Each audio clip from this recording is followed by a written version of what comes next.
Salut, Brett Stewart, Remote Viewer, nous parle de la moksha. Moksha est un mot sanskrit pour décrire la libération du cycle des réincarnations. Il a mis donc une équipe de 4 Remote Viewers sur l'affaire du moksha. Donc voici le Remote View sur les origines de moksha.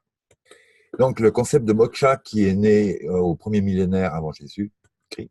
Et ce mot moksha, issu du sanskrit indien, décrit une situation qui joue un certain rôle dans nombre des légendes hindoues, dans le bouddhisme, l'hindouisme et même le jaïnisme.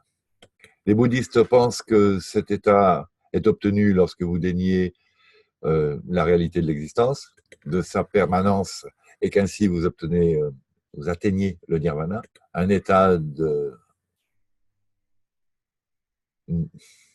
nullité, de l'état du rien. Oui. L'idée, c'est que la réalité est une illusion et qu'une fois qu'on a clarifié cette vision, on obtient la vérité. Vous n'existez plus et donc du coup, vous êtes libéré. Les hindous pensent que vous êtes né et rené sans arrêt à cause de vos actes, du karma. Et il y a de nombreux groupes qui ont de différentes opinions sur la manière d'y arriver. Le janaïsme est très semblable à l'hindouisme en ce qu'il croit que vous devez être libéré de votre mauvais karma, et pense de même qu'il faut même être libéré autant du mauvais karma que du bon karma, qu'il faut être à zéro. Les premiers chrétiens originaux, eux aussi, croyaient en la réincarnation. Donc ces premiers chrétiens expliquaient que certains avaient des vies de martyrs à cause de leur vie antécédente et qu'ils étaient ainsi punis dans la vie actuelle. Puis l'Église catholique a viré ça, car ça intervenait vis-à-vis de la sainteté de la crucifixion. Bon, je sais pas vraiment. Et donc, on va attaquer là maintenant la séance. Et ils nous préviennent de dire que si le concept de réincarnation était déjà quelque chose de difficile pour nous, les résultats qu'il va dévoiler maintenant vont être encore plus hallucinants. Et il ajoute même que si ces informations n'avaient été pas obtenues de manière aussi correcte, stricte, avec autant de personnes, il lui aurait même été difficile pour lui-même d'y croire. Donc, a priori, il n'y a pas de troisième partie dans cette intervention Remote View. Donc, il n'y a que l'information et le Remote Viewer. Donc, c'est ce qui le rend encore plus fiable. Et j'espère qu'il ne se trompe pas, car je sais que des Russes attendaient des équipes de Remote Viewer américains sur de fausses scènes, sur des false flags, de façon à les détourner des vrais objectifs secrets qu'ils étaient en train de travailler. Et qu'il me semble aussi que de temps en temps, il y a des endroits où on ne peut pas accéder parce qu'il y a des entités qui nous en préviennent. Et qu'il en est peut-être mieux ainsi. Parfois, en tout cas. Donc, la session commence. Donc, c'est-à-dire, qu'est-ce qu'il y a autour de la cible.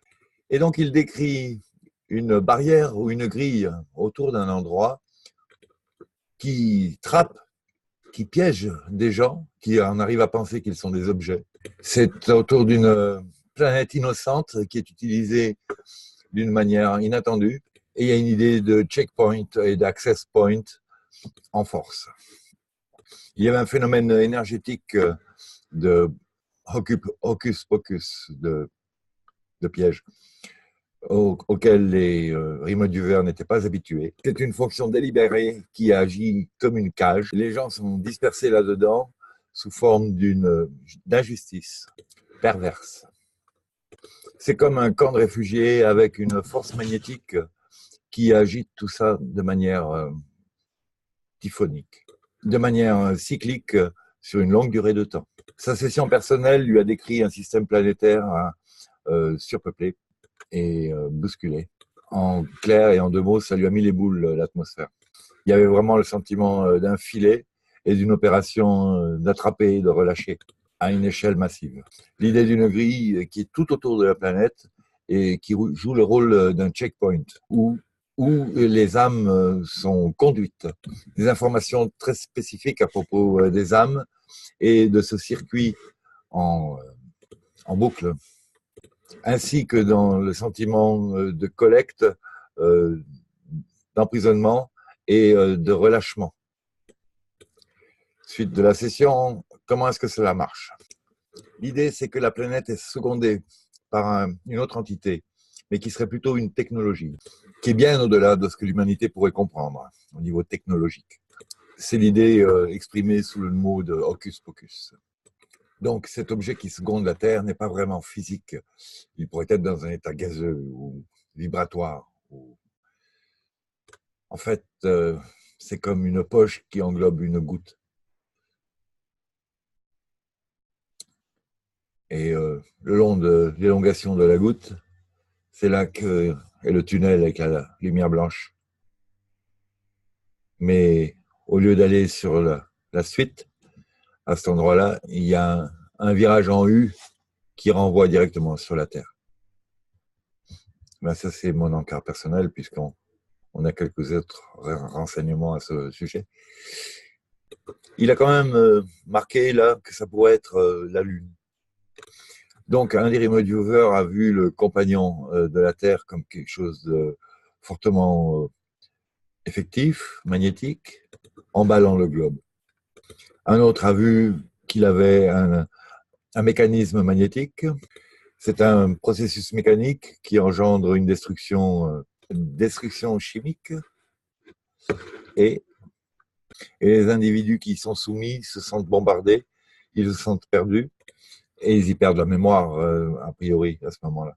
Et même s'ils se sentent perdus, ils ont le désir de rester consistants, de ne pas disparaître. Ah, ça pourrait être un des hameçons, ça, qui rend les âmes si aptes à écouter le conseil de retourner se réincarner des rechefs. Donc l'idée, c'est que les âmes ont une trajectoire tordue de retour vers la planète. L'idée d'une lentille gravitationnelle. L'idée, c'est qu'il y a une structure artificielle qui tord en direction retour vers la planète votre rayon lumineux. L'activité globale ressemble à une masse orbitante, tourbillonnante. Donc le fait de courber donc ces trajectoires génère une énergie à l'intérieur de cette structure. C'est bizarre, il y a une idée d'éléments chimiques qui entrent en jeu. Mais il est sûr qu'il y a une sorte de fracture qui est opérée pour forcer la lumière à revenir sur Terre. Et donc, a priori, ça nourrit quelque chose d'autre énergétiquement. Ensuite, qu'arrive-t-il donc aux âmes? Qu'est-il donc fait aux âmes réincarnées? L'esprit de la personne est fracturé. Quelque chose est extrait et pris de ces âmes. Donc l'image, c'est vraiment des abeilles dans une boîte et le fait de leur piquer du miel. Un autre remote viewer a eu l'idée générale que ce qui était en train de se passer était hautement toxique. Le nombre d'âmes, la masse d'individus, crée une instabilité qui nécessite donc ce processus chimique. En tout cas, il est sûr que ce troisième parti, vampire et hacker, n'obtiendrait pas ce qu'il désire s'il n'y avait pas ce retour et ce hackage des âmes dans leur trajectoire initiale d'ascension cosmique naturelle. Il y a vraiment l'idée que l'intelligence de l'âme est flouée. Elle est nourrie de vent, d'illusions, par une autre entité. Les dessins qu'ils ont sortis, les sketchs qu'ils ont fait de cette session de Remote View n'étaient pas sympas du tout. Et il en émanait une idée de sadisme dans l'action de ce procédé de hacking. Eh bien, suite de la session, comment est-ce que tout cela a commencé? Comment est-ce que ce scénario a commencé? Comment est-ce que même cela a-t-il pu être permis? S'il y a des forces qui sont au-delà de la planète et qui ont la capacité d'intervenir à ce niveau-là, comment ont-ils pu laisser ceci se faire? Et ce qui a été décrit, c'est que donc, historiquement, dans le passé, la planète avait été très enviée par une force extérieure. Et il y eut un temps, une époque, une ère où la réincarnation n'existait pas sur Terre. Il y avait de la vie sur la Terre, mais si les individus y mouraient, quand ils y mouraient, ils n'y restaient pas prisonniers. Et donc, il s'est produit une guerre massive à la suite des désirs de ces entités extérieures. Il y a eu des explosions massives, des forces énormes qui se sont opposées avec une résistance certaine, venant de certains endroits de l'univers. Et donc, au bout d'un certain temps, qui ne va pas être défini là, il y a eu une sorte d'accord, d'agrément entre les deux parties. Quoi qu'il en soit, ceux qui voulaient protéger la planète pour empêcher les envieux d'y accéder, ils ont perdu. Ils n'ont pas été capables d'empêcher la force extérieure d'accéder à leurs désirs. Et une part du butin de cette guerre massive fut la Terre. Donc il semblerait que le conflit ait été établi sur une bien plus grande échelle et que finalement la Terre ne fut qu'un des pourcentages du butin, avec certains termes du style on vous donne ça, mais il vous sera absolument impossible de toucher à quoi que ce soit d'autre, là, ailleurs.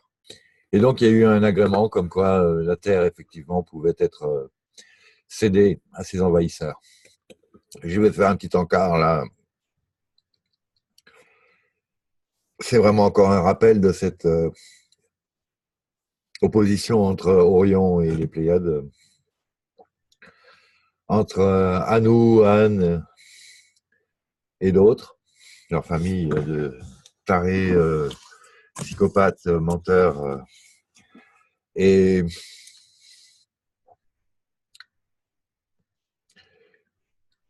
dont on ne sait pas d'ailleurs qui les a créés. Hein. Certains disent que c'est les grands blancs qui se repentent. Ils ont fait des hybrides. Ils ont réussi l'alien parfait. Enfin, pas parfait parce que ils gagnent pas tout. Et en plus, on peut lui tirer tête. Et en plus, a priori, maintenant, là, il va perdre.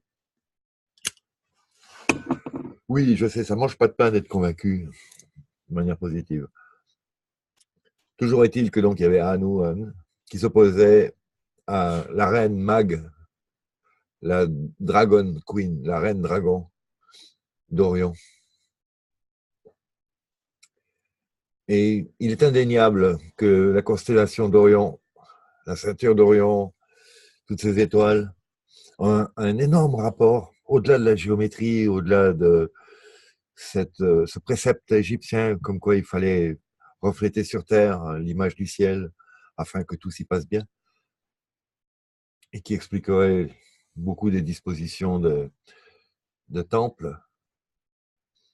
Ce que je n'arrive pas à comprendre, c'est comment ça peut en même temps correspondre à des lignes telluriques, à moins qu'ils aient fait bouger les lignes telluriques jusqu'à obtenir les croisements là où ils voulaient, ce qui est quelque chose de possible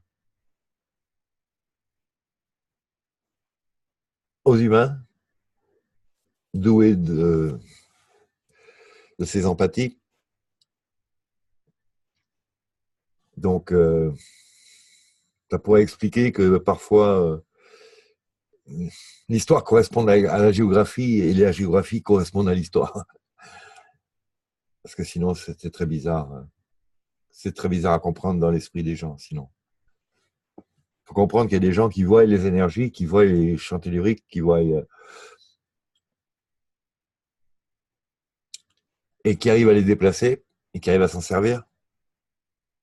Il faut savoir que les Celtes bâtissaient comme ça leur place forte, sur lesquelles aujourd'hui, en général, on a une église ou un camp militaire. Tiens, hasard. Fin de mon encart. Donc, il y a vraiment cette idée de guerre avec une idée de conquête et de domination. Suite de la séance, comment réussir moksha? Et il s'avère en fait que ce n'est pas vraiment un sujet sur lequel ils ont été profondément.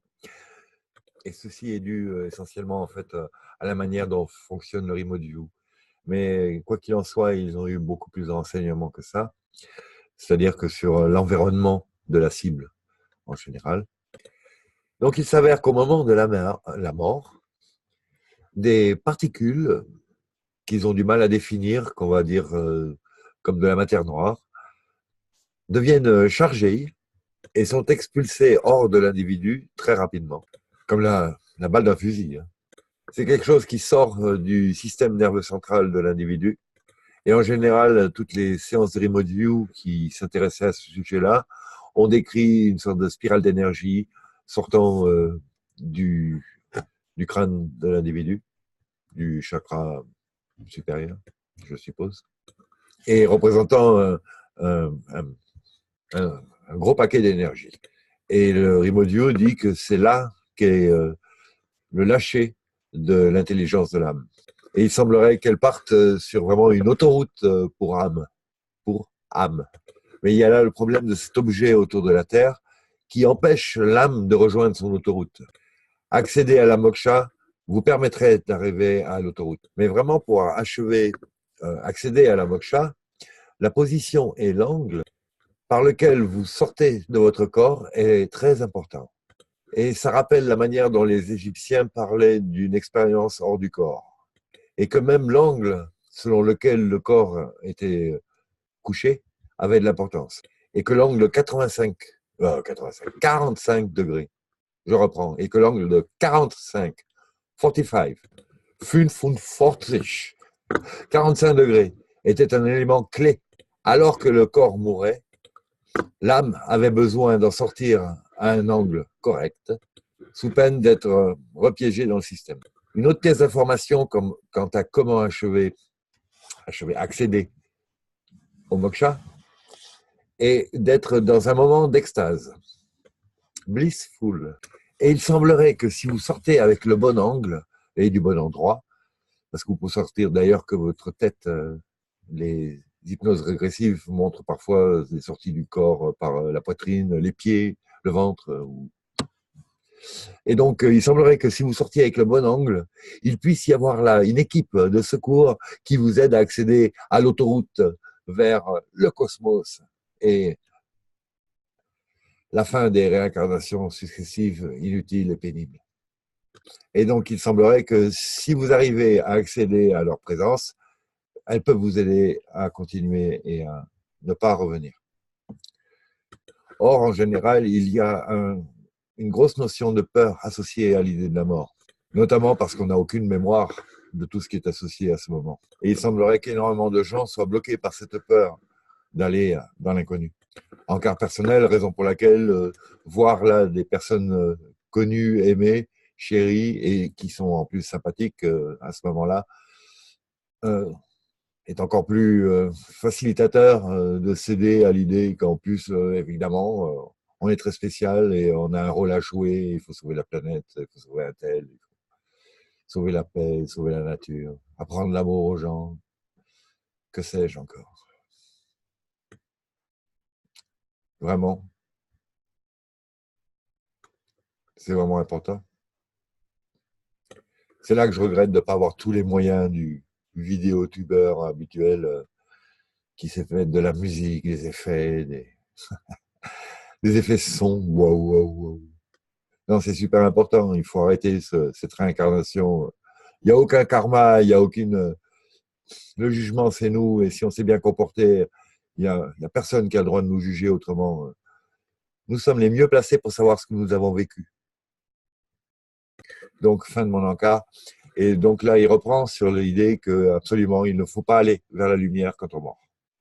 Et il dit qu'effectivement, a priori, à cause de la peur qui est éprouvée au moment de la mort, le fait de voir des gens qui vous attendent vous rassure et vous les écoutez. Dans la psychologie actuelle aujourd'hui, si vous demandez d'abord l'heure à quelqu'un, il sera d'autant plus enclin à vous renseigner de manière plus approfondie ou même vous prêter de l'argent par la suite que si vous attaquez tout de suite en lui demandant des sous. Et la fin de cette procédure, c'est, à la manière qu'ils ont de le décrire, comme si on avait un instrument qui était branché sur notre cerveau avec des circuiteries électriques branchées sur notre corps depuis une très très longue durée de temps et dont on n'est pas au courant. Et il est bien clair que l'accès à moksha signifie l'ablation de cet instrument inutile et enfin inutile, au contraire, de cet instrument, de cet implant négatif, nocif.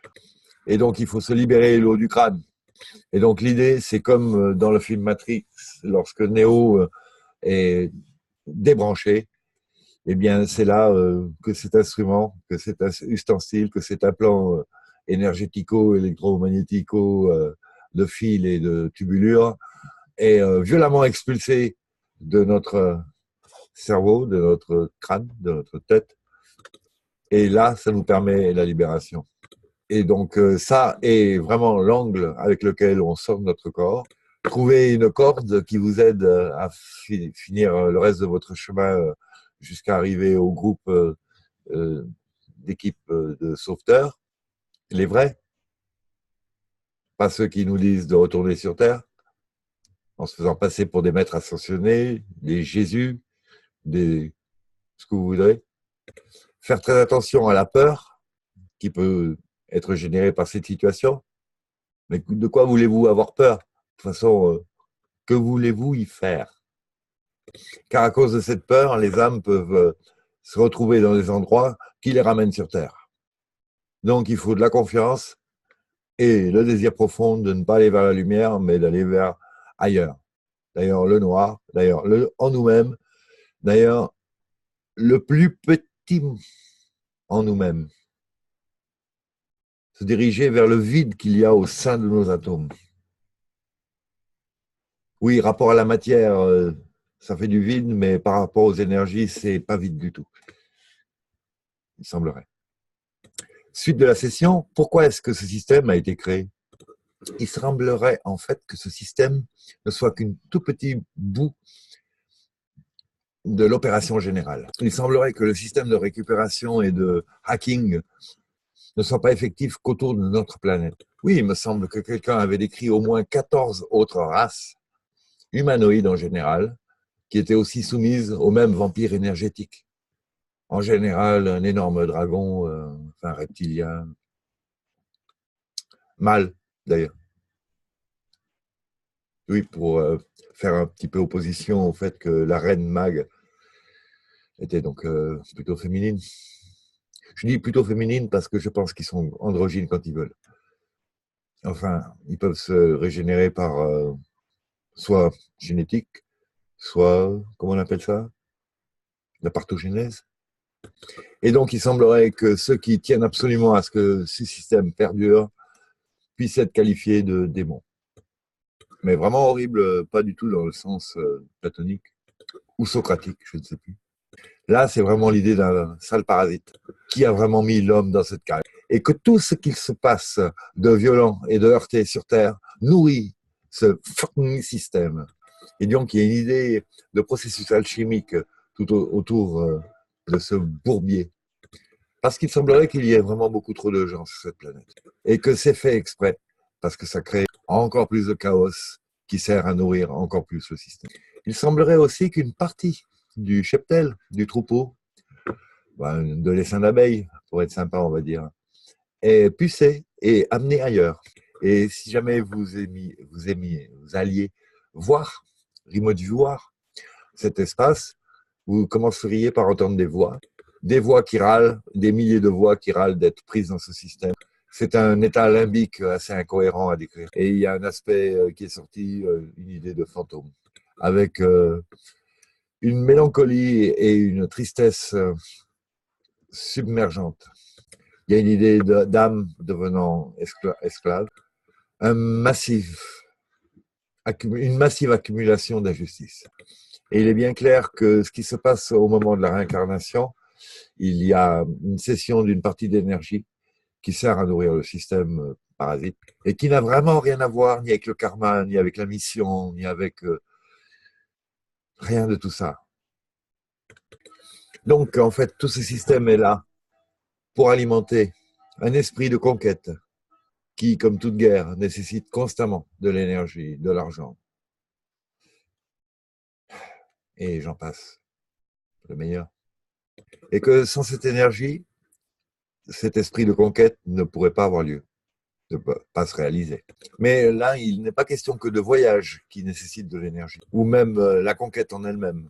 Il est aussi créé un espace, un environnement, pour ceux qui sont en charge de cet hacking et qui leur permet des activités de manipulation tout au long de la chaîne énergétique. Donc cette énergie donne du pouvoir à ce système. Et la suite, c'est mais qui donc est responsable? Des noms. Donc au sujet des parasites qui semblent agir au moins sur Terre, quelles agences sont responsables de ça? Who are the proponents of this conquest? We describe it as like a World War II supply line. Who is the one leading the forces?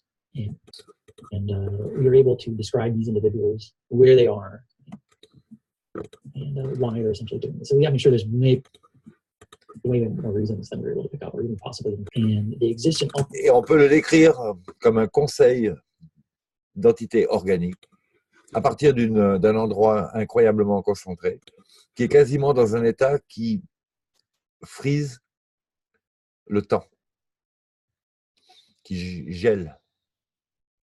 Imaginez ça comme une bulle ou une zone de vide ou une sorte de trou noir dans lequel il crée un environnement artificiel, dans lequel exister et depuis lequel envoyer de l'influence. Et donc ils font ça d'une manière à l'envoyer dans l'univers à partir de cette structure, de ces diverses poches, quelque chose comme ça hein, qu'ils ont marqué à l'écran.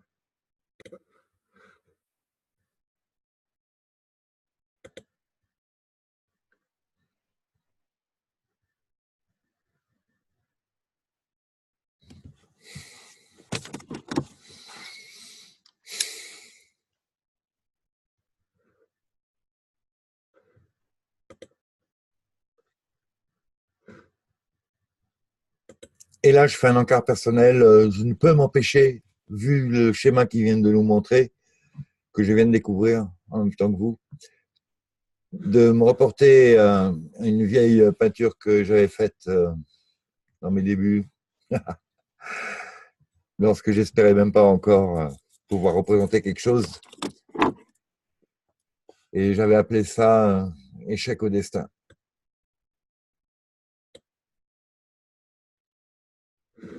C'est très drôle. Bon, ça suffit. This conquest area along the supply line. They create these pockets. They also live within them. And so it's almost like they've entered into a different dimension. Donc, c'est bien des poches d'énergie dans lesquelles depuis lesquelles ils peuvent intervenir sur le reste de l'univers qu'ils ont créé.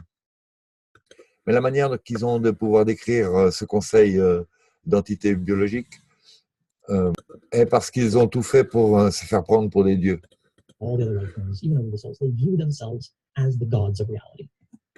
And that is what gives them the authority to do what they do, to increase expansion, that they have some sort of right to perpetuate their authority throughout the universe. And the energy that is being funneled back to create the system is also being funneled back to them. And when we describe these beings, when we describe their nature, it's not very positive. We describe them as, simply put, evil. Because these things are very service to self.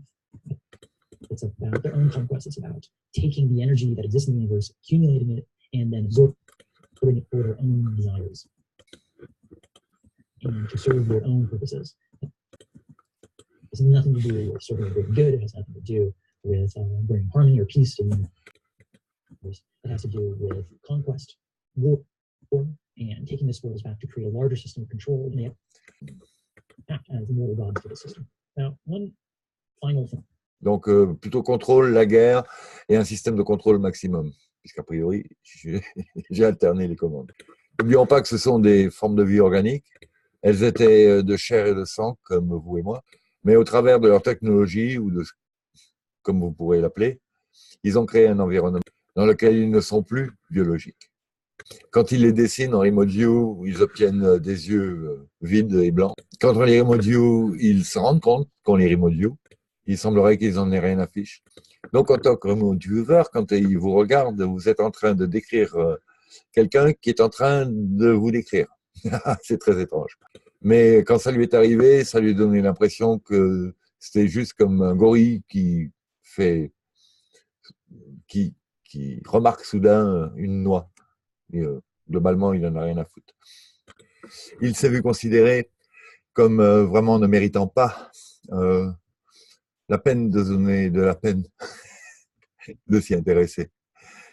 Et que ce soit au niveau de l'ego ou au niveau des capacités, cette entité opère depuis une dimension, un endroit qui est vraiment très loin de ce qu'on peut toucher.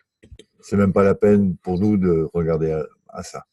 Mais ce sont des choses, des entités qui ont été, qui furent biologiques, mais qui, à travers une technologie de la conscience, à travers la conscience et la technologie, ont perdu cette biologie.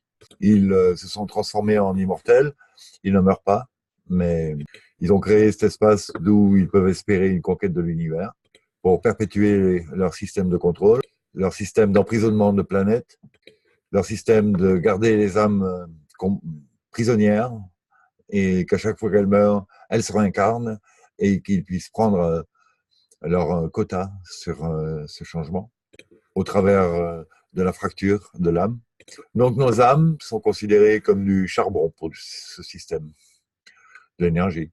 Donc il s'avère que obtenir moksha est quelque chose de très important, car à chaque fois que on se fait réincarner, on perd une fraction de notre âme. Donc malgré le fait qu'on est peut-être venu ici apprendre quelque chose, si on y reste trop longtemps, on va tout y perdre. C'est bien clair. Et vous êtes si fracturé qu'à la fin, vous ressemblez à un fantôme, à quelque chose qui a perdu son potentiel énergétique. Donc ces éléments et d'autres que j'ai eus par d'autres sessions m'amènent à penser, dit Brett Stewart, qu'il est vraiment important que les gens aujourd'hui se mettent à penser à cette situation au lieu de la dénier et de constamment avoir besoin de distraction. Bon. Au lieu de maîtriser leur peur. Ça, c'est mon petit encart personnel. Donc, comment obtenir moksha? D'abord, en étant dans le bon, dans le bien. Avoir un dialogue avec votre moi supérieur, votre ego supérieur, votre inconscient, ou votre subconscient peut-être. Ou les deux, allez. Savoir qu'il y a un groupe là dehors qui est là pour ça et qui attend des gens, demande à s'intéresser à la manière dont on va sortir de notre corps, de façon à éviter l'embrouille spécifique qui existe et qui courbe notre trajectoire en retour vers la planète. Mais ce sera le sujet d'une autre session de Remote View. Donc, si on fait les premiers pas, il y a un groupe qui est là, prêt à nous aider, à nous envoyer nos cordes pour nous sortir de la fosse au lion, en fait. Donc, il est intéressant de constater, au travers de cette session de Remote View, qu'il s'avère que la Terre n'est pas au centre de l'univers, que nous ne sommes pas les seuls à être dans ce système piège, qu'il y a d'autres espèces humanoïdes, ou, enfin, moi je rajoute humanoïdes, qui sont elles-mêmes soumises au même système de vampirisme et de réincarnation forcée avec perte d'énergie au passage et perte de mémoire de toute manière. Ah, c'est là peut-être quelque chose d'intéressant, vu que ça, on le perd. C'est peut-être ça qui gagne. La mémoire a peut-être une transformation énergétique. Elle est alchimiable en énergie. En énergie. On en fait ce qu'on en voudra après. Voilà.